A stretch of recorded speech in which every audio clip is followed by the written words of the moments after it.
Hello student, তোমরা যারা ক্যালকাটা ইউনিভার্সিটির আন্ডারে ফিফথ সেমিস্টারের ছাত্রছাত্রী আছো এবং তোমাদের রাষ্ট্রবিজ্ঞান সাবজেক্টে অনার্স আছে, তোমাদের জন্য আজকের ক্লাসটা খুবই গুরুত্বপূর্ণ। আজকের ক্লাসে তোমাদের ডিএসএসসি 15 পেপারের মডিউল 1 থেকে 3টি গুরুত্বপূর্ণ 5 নম্বরের প্রশ্ন উত্তর নিয়ে আলোচনা করব, যেখান থেকে তোমরা পরীক্ষায় একটি প্রশ্ন অতি অবশ্যই কমন পাবে।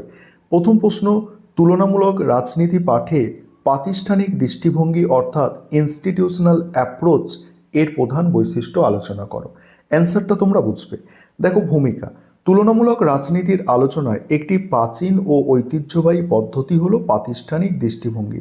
অ্যারিস্টটলের সময় থেকে শুরু করে আধুনিক রাষ্ট্রবিজ্ঞানের সূচনা পর্যন্ত এই পদ্ধতির ছিল ব্যাপক।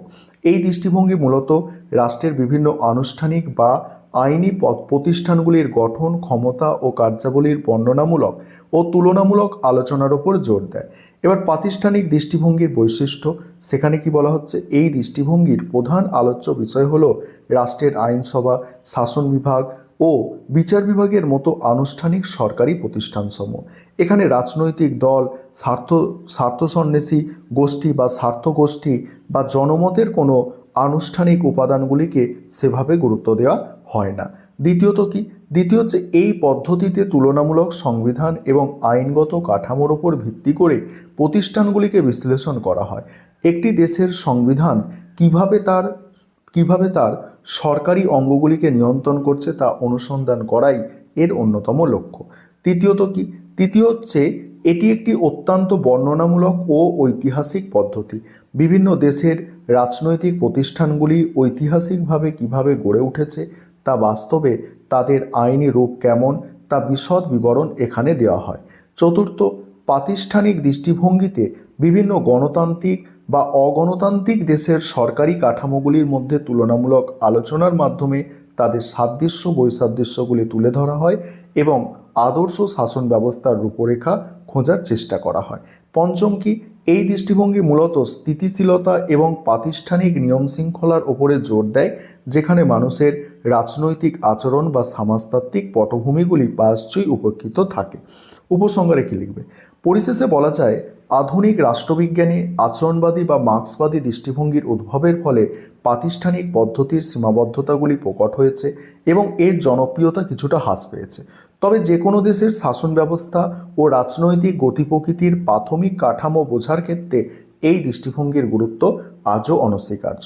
এবার দ্বিতীয় প্রশ্ন, কর্তৃত্ববাদী শাসন ব্যবস্থা কাকে বলে, এর বৈশিষ্ট্য, এটা নিয়ে আলোচনা করব। তার আগে যে বিষয়টা তোমাদের বলার আছে, তোমাদের জন্য অনলাইন কোচিং ক্লাস চলছে। তোমরা যদি কেউ পেড ব্যাচে অ্যাডমিশন নিতে ইচ্ছুক থাকো বা আমাদের থেকে স্টাডি মেটেরিয়াল পারচেস করতে চাও, সেক্ষেত্রে তোমরা স্ক্রিনে যে নম্বর দেখতে পাচ্ছ এই নম্বরে যোগাযোগ করে আমাদের পেড ব্যাচে অ্যাডমিশন নিতে পারো বা আমাদের থেকে স্টাডি মেটেরিয়াল পারচেস করতে পারো। দেখো, কর্তৃত্ববাদী শাসন ব্যবস্থা এটা বোঝো। আধুনিক ভূমিকা, আধুনিক রাজনৈতিক ব্যবস্থায় গণতান্ত্রিক শাসনের ঠিক বিপরীত মেরুতে অবস্থান করছে কর্তৃত্ববাদী শাসন ব্যবস্থা। এই ব্যবস্থার সাধারণ মানুষের অধিকার ও মতামতের চেয়ে রাষ্ট্রের বা শাসকের নিরঙ্কুশ ক্ষমতার উপর সর্বাধিক গুরুত্ব আরোপ করা হয়।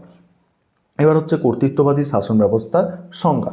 যে শাসন ব্যবস্থায় রাষ্ট্রের সমুদয় ক্ষমতা মানে সমস্ত ক্ষমতা একজন ব্যক্তি, একটি দল বা একটি নির্দিষ্ট গোষ্ঠীর হাতে চূড়ান্তভাবে কেন্দ্রীভূত থাকে এবং যেখানে শাসকরা কোনোভাবেই সাধারণ জনগণের কাছে দায়বদ্ধ থাকে না, তাকে কর্তৃত্ববাদী শাসন ব্যবস্থা বলা হয়। এই ব্যবস্থায় রাজনৈতিক বহুত্ববাদ বা সুস্থ বিরোধিতার কোনো স্থান থাকে না। এবারে এর বৈশিষ্ট্য দেখো। প্রথমত কি বলা হচ্ছে, এই শাসন ব্যবস্থার মূল ভিত্তি হলো ক্ষমতার চরম কেন্দ্রীকরণ। এখানে শাসন, আইন ও বিচার বিভাগের যাবতীয় ক্ষমতা একজন স্বৈরাচারী শাসক বা একটি ক্ষুদ্র শাসক গোষ্ঠীর হাতে কুক্ষিগত থাকে, অর্থাৎ ক্ষমতার স্বতন্ত্রীকরণ বা বিকেন্দ্রীকরণ এখানে সম্পূর্ণ অনুপস্থিত। দ্বিতীয়ত, কর্তৃত্ববাদী শাসনে জনগণের মৌলিক অধিকার ও ব্যক্তি স্বাধীনতা চরমভাবে খর্ব করা হয়। সরকারের সমালোচনা, বাক স্বাধীনতা, সংবাদ মাধ্যমের স্বাধীনতা এবং স্বাধীন রাজনৈতিক মতামত প্রকাশের অধিকার এখানে কঠোরভাবে নিয়ন্ত্রিত ও দমন করা হয়। তৃতীয়ত, এই ব্যবস্থায় যে কোনো ধরনের রাজনৈতিক বিরোধিতাকে রাষ্ট্রদ্রোহিতা হিসাবে গণ্য করা হয়। দেশে একমাত্র শাসক দলের বাইরে অন্য কোনো রাজনৈতিক দলের অস্তিত্ব থাকলেও তা নেহাতি নামমাত্র এবং বিরোধী দলের কোনো কার্যকারী বা প্রকৃত ভূমিকা থাকে না। চতুর্থ, শাসকদের ক্ষমতা দীর্ঘস্থায়ী করার জন্য সামরিক বাহিনী, পুলিশ, গোয়েন্দা প্রশাসনকে প্রধান হাতিয়ার হিসেবে ব্যবহার করা হয়। অবিরাম দমনপীড়ন ও ভীতি প্রদর্শনের মাধ্যমে শাসক গোষ্ঠী সমাজে নিজেদের নিরঙ্কুশ আধিপত্য বজায় রাখে। পঞ্চমত কি, এই শাসন ব্যবস্থায় শাসকরা প্রকৃত অর্থে জনগণের কাছে কোনো কাজের জন্য জবাবদিহি করতে বাধ্য থাকে না। জনসমর্থনের বৈধতা দেখানোর জন্য অনেক সময় নির্বাচনের আয়োজন করা হলেও তা তাদের প্রহসনমূলক ও পূর্ব নির্ধারিত হয়ে থাকে।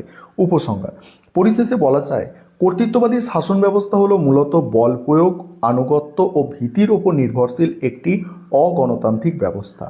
একবিংশ শতাব্দীতে বিশ্বজুড়ে গণতন্ত্রের ব্যাপক প্রসার ঘটলেও পৃথিবীর বিভিন্ন প্রান্তে আজও প্রত্যক্ষ বা পরোক্ষভাবে এই শাসন ব্যবস্থার অস্তিত্ব লক্ষ্য করা যায়, যা মানবাধিকার ও রাজনৈতিক স্বাধীনতার পরিপন্থী। এবার দেখো পরের প্রশ্ন কি আছে। পরের প্রশ্ন বা আজকের ক্লাসের শেষ প্রশ্ন আছে, হান্টিংটনের মতে গণতন্ত্রের তৃতীয় ঢেউ বা থার্ড ওয়েভ সম্পর্কে লেখো বা আলোচনা করো। প্রথমেই ভূমিকা অর্থাৎ ইন্ট্রোডাকশান। প্রখ্যাত রাষ্ট্রবিজ্ঞানী স্যামুয়েল পি হান্টিংটন তার বিখ্যাত গ্রন্থ দ্য থার্ড ওয়েভ এ বিশ্বজুড়ে গণতন্ত্রের প্রসারের ঐতিহাসিক গতিপ্রকৃতিকে তিনটি প্রধান ঢেউ বা পর্যায়ে ভাগ করেছেন। এর মধ্যে আধুনিক তুলনামূলক রাজনীতির আলোচনা সর্বাপেক্ষা তাৎপর্যপূর্ণ পর্যায়টি হল গণতন্ত্রের তৃতীয় ঢেউ। গণতন্ত্রের তৃতীয় ঢেউ এখানে কি বলা হচ্ছে, হান্টিংটনের মতে বিশ্ব রাজনীতিতে গণতন্ত্রের এই তৃতীয় ঢেউ এর সূচনা ঘটেছিল 1974 সালে পর্তুগালের দীর্ঘস্থায়ী স্বৈরাচারী শাসনের পতনের মধ্যে দিয়ে। এরপর এই গণতান্ত্রিক রূপান্তরের স্রোত খুব দ্রুত ছড়িয়ে পড়ে দক্ষিণ ইউরোপের স্পেন, গ্রিস, লাতিন আমেরিকার বিভিন্ন দেশ, এশিয়া এবং পরিশেষে দেখো 80-র দশকের শেষে পূর্ব ইউরোপের সমাজতান্ত্রিক রাষ্ট্রগুলিতে। হান্টিংটনের এই অভূতপূর্ব তৃতীয় ঢেউয়ের পশ্চাতে কয়েকটি সুনির্দিষ্ট কারণ চিহ্নিত করা যায়। প্রথমত, স্বৈরাচারী সরকারগুলির সামরিক ও অর্থনৈতিক ব্যর্থতা তাদের বৈধতার গভীর সংকট তৈরি করেছিল, যা জনগণকে ক্ষুব্ধ করে। দ্বিতীয়ত, 60-এর দশকে বিশ্বজুড়ে যে অভূতপূর্ব অর্থনৈতিক বৃদ্ধি ঘটেছিল তা শিক্ষা ও এক নতুন মধ্যবিত্ত শ্রেণীর বিকাশ ঘটায়, যা গণতন্ত্রের প্রসারে সহায়ক ছিল। তৃতীয়ত, এই সময় ক্যাথলিক চার্চের পরম্পরাগত ভূমিকায় ব্যাপক পরিবর্তন ঘটে এবং তারা স্বৈরতন্ত্রের বদলে মানবাধিকার ও গণতন্ত্রের পক্ষে দৃঢ় অবস্থান গ্রহণ করে। এছাড়া মার্কিন যুক্তরাষ্ট্র ও ইউরোপীয় ইউনিয়নের মতো আন্তর্জাতিক শক্তিগুলির নীতিগত পরিবর্তন এবং স্লোবন এফেক্ট বা একটি দেশের সফল গণতান্ত্রিক রূপান্তর দেখে পার্শ্ববর্তী অন্য দেশের জনগণ অনুপ্রাণিত হওয়ায়ও এই ঢেউকে প্রবল ত্বরান্বিত করেছিল। এবার উপসংহার দিয়ে শেষ করতে হবে। এই হচ্ছে তোমাদের মোস্ট ইম্পর্টেন্ট 3টি 5 নম্বরের প্রশ্নের উত্তর।